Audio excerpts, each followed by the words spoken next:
First of all, thank you for the occasion here to visit Milan and to have the great introduction by AMSA and by Novamon.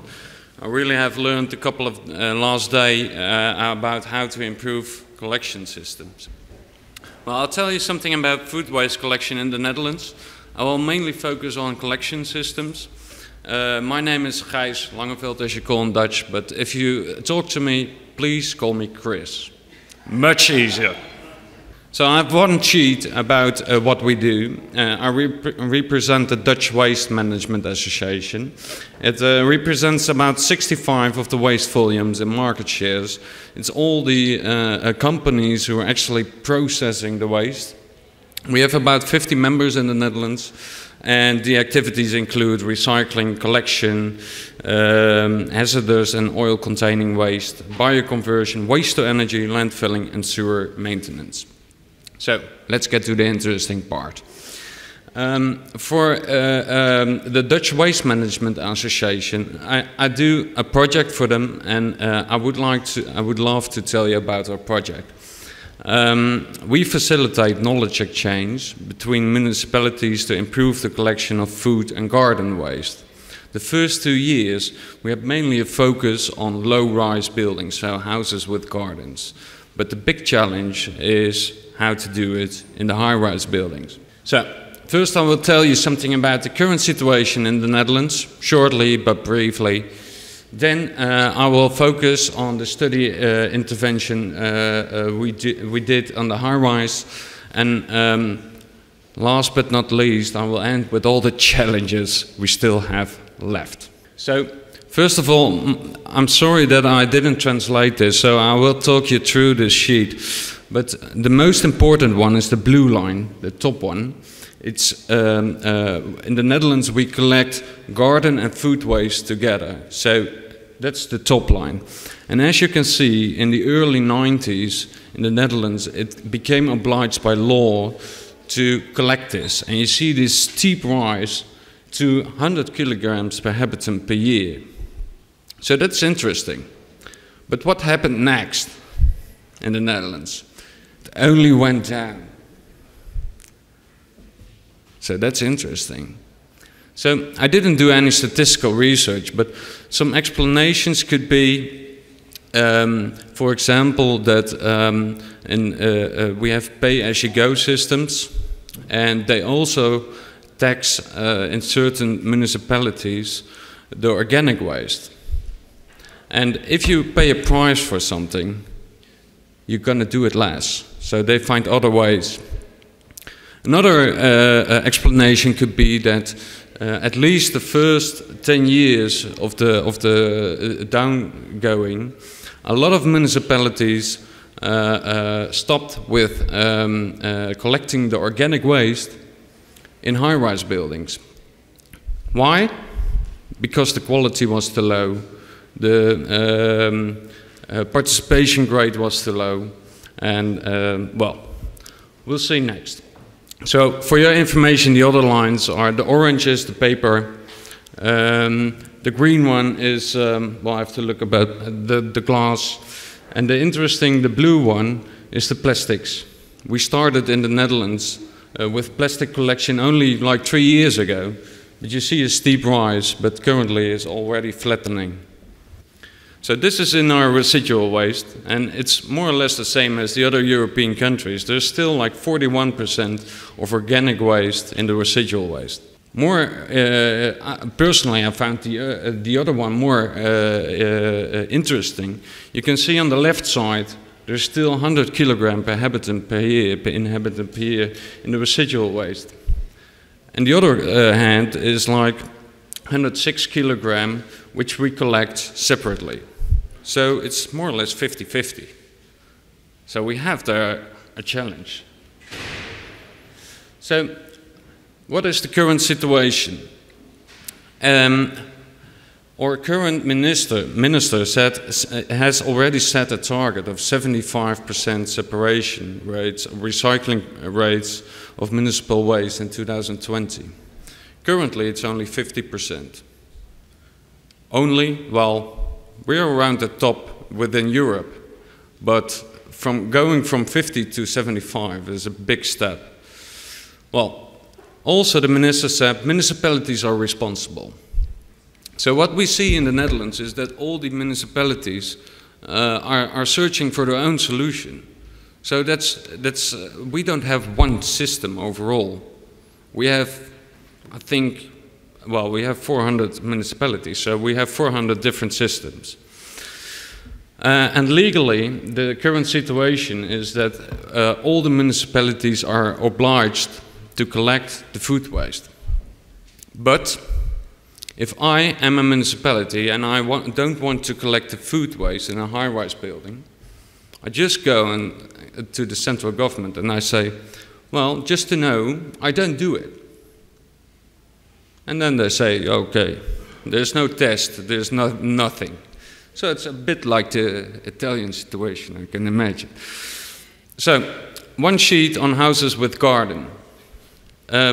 Actually, we're doing quite good. I didn't put the numbers on because otherwise you only have the numbers this afternoon. But in general, we collected with a side curbside collection system, the mini container as we call. We put in the food and garden waste, and we also have one for paper and for residual waste. The big cities, like Rotterdam, they didn't use this system. They only collected residual waste the last couple of years.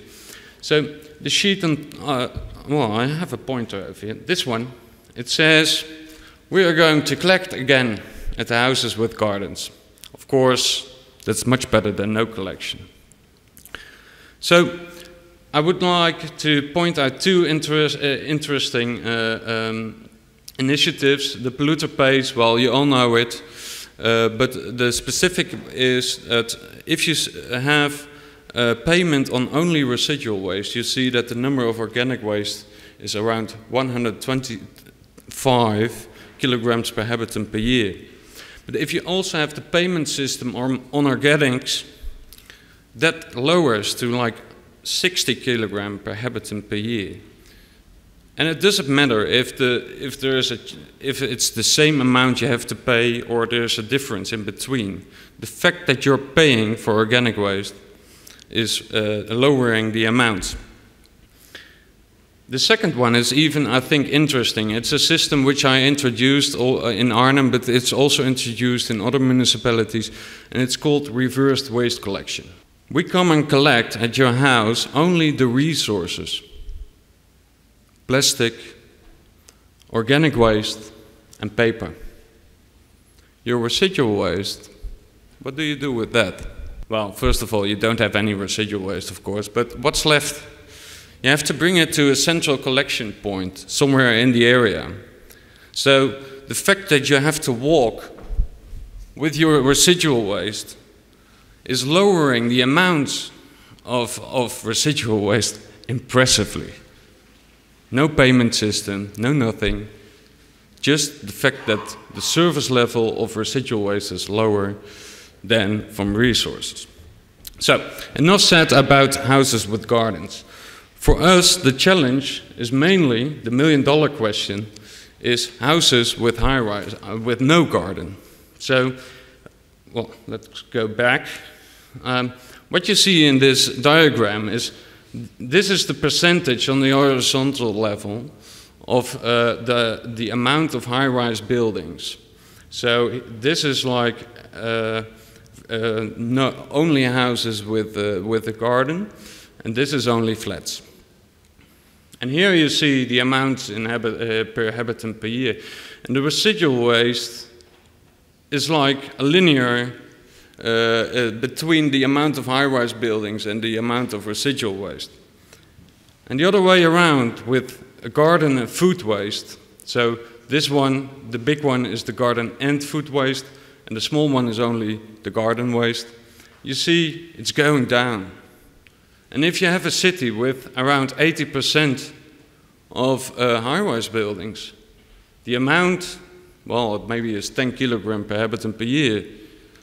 It's almost nothing. So this is the million-dollar question, how to get this line more straight, and this one also.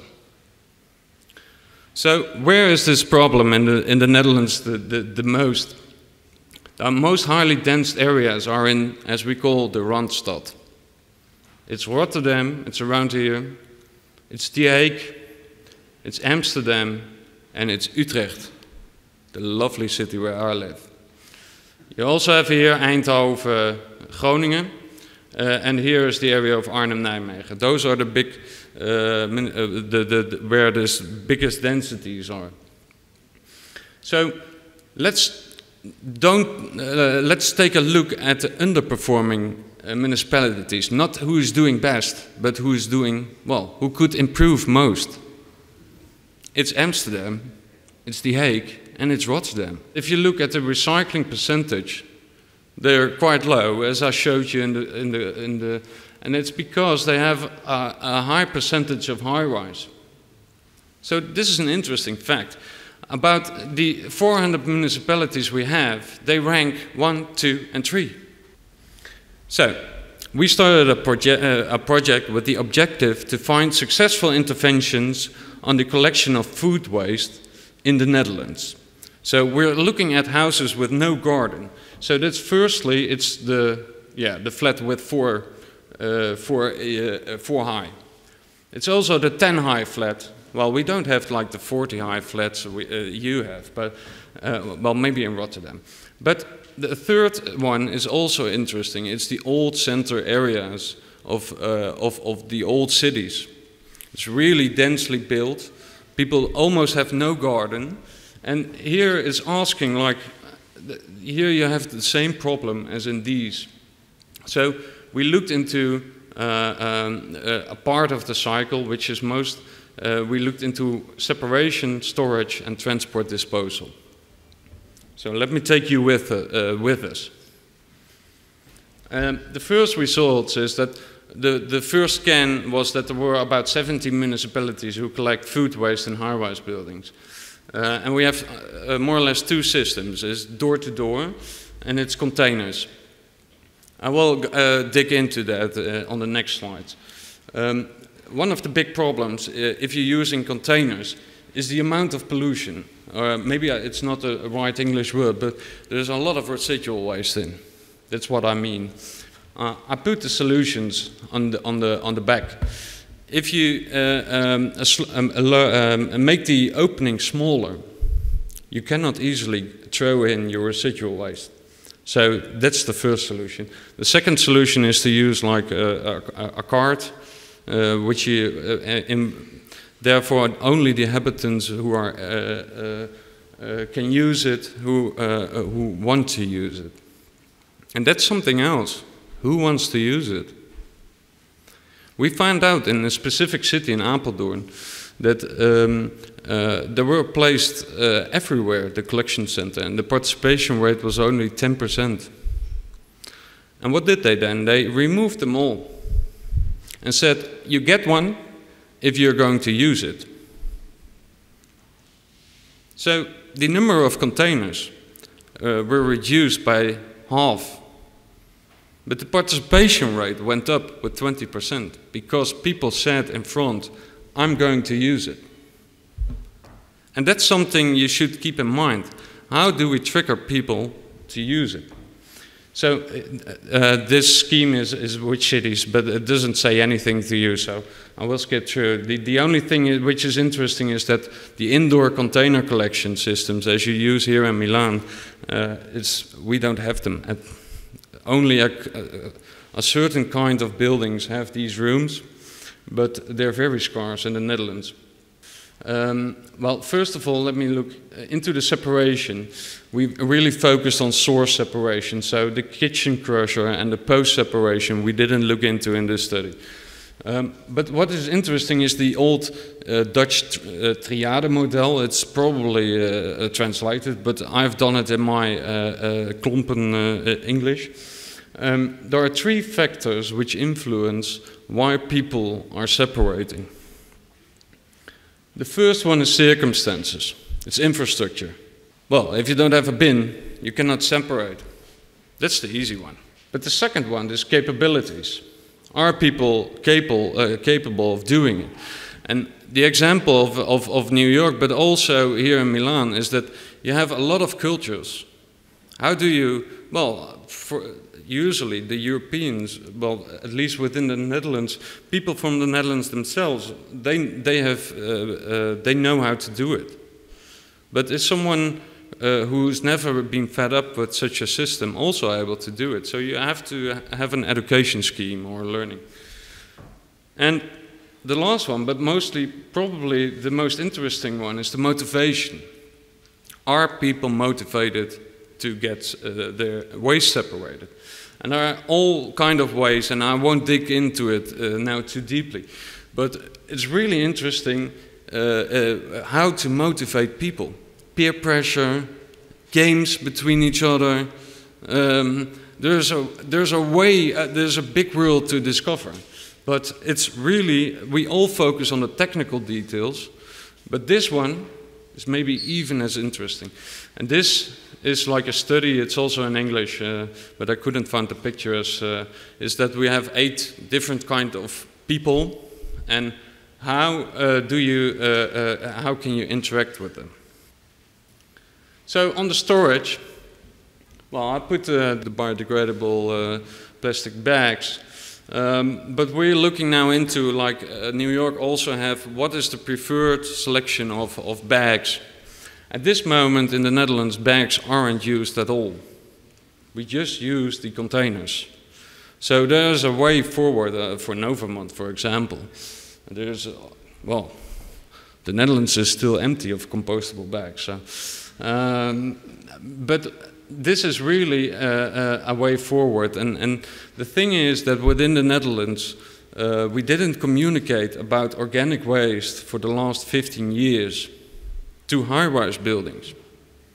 So there's a way to, we did the plastics and we did the glass and we did, all those streams are interesting, the paper, but organics, it's old school. So we should start again. This one is at my corner. It's a curbside selection. It's no bags in it, and we use it. But the big problem with these ones are they're quite heavy, and that's not so much a problem for me, but for all the people it is. That's one. And secondly, it's also a problem with the collection, because it's not, as we call, arbo-verantwoord. So it's not in line with legislation on employment, because it's too heavy. And this is the way it should happen, of course. Well, this is a picture from a friend of mine in Venlo, and everybody's working on his own systems, but it's only on professional level at this time. So there should be a movement. So let's go on to how we do it. We don't have a curbside collection system in place, except for what I showed you before. Well, if there's an internal space, well, we would love to use it, but it's only present in like 5% of the buildings. So what do we with the rest? We put containers in the public space. So this is how we did it the last 10 years. It's like the mini container inside this, concrete thing. Here there is a lot of pollution. The opening is big, so you can throw in everything. Participation rates are low because you have to throw it in like this. So you have to be quite strong. Well, it's a good, people are looking for easiness. So this is the way we're doing it in a new way. It's the same as this one, only it's a smaller one, and you have like the pass, the card, which allows you to open it. This one is also interesting. It's almost like a curbside collection, with the difference nobody can take it away, and you can only open it a little bit. Here, yeah, you don't see it, but we all have kind of collection systems with the underground collection system. They put here in one for the organic waste as well, and with a special communication to these flats. And it's interesting because it actually works if you do it on a small scale. a big communication plan. But the question is, will it work after 5 years? The communication works now, but will it work in 5 years still? Probably not. So how to cope with that? And the last one is this one. I really love this one. It's an underground container, but they made it like a tree. So it's taking away the anonymous of an underground container. So you see here, this is organic waste. While with the other containers, it's also anonymous. So talk to the artist in your city and make something nice.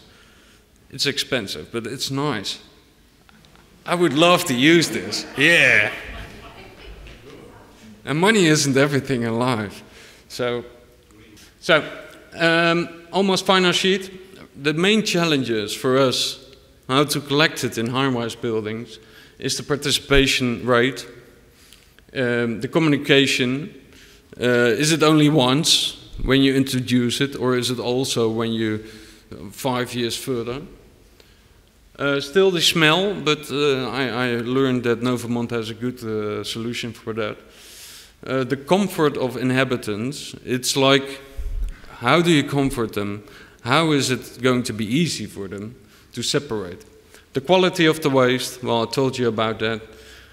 We're really looking for tailor-made solutions. There's no one system for all.